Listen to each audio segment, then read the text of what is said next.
دلته اوس پولیس ځواکونه اوسي چې مشري یوسف طلحه کوي.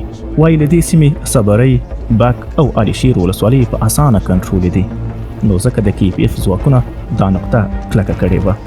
په دغه کنډک کې 350 سرتیري اوسېدل، خو دا یوازې د اوسېدو ځای نه و، بلکې خلکو ته د خپل سرو شکنجو هغه مرکز و چې کیسې یې تر ننه ناویلې پاتې دي. حسنزاده صاحب کو کارخ کنډک خو داسې دی چې دا په خوست کې په ټول خوست مرکز کې لوړه نقطه ده.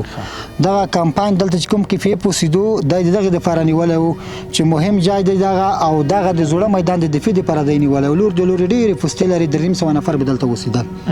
د دغه کنډک نه کوم ځایونه اداره کول؟ دوی به دغه کنډک نه به دی صوبري ټول صوبري څخه به دی کنټرولوله، خو به دلته ټول نه اوسېدل. دغه ځای نه چې روان شه هغه خجرې کمپاین پرې خواته دی، خواته دی پوستې پرتې دي په د غرونو باندې، تر هغه خجرې کمپاین پرې دی دا څخه ټوله کله بنده کړې وه. نو دغه ځای نه به دی صوبري، باک، علي شیر دغه څخه کنټرولولې.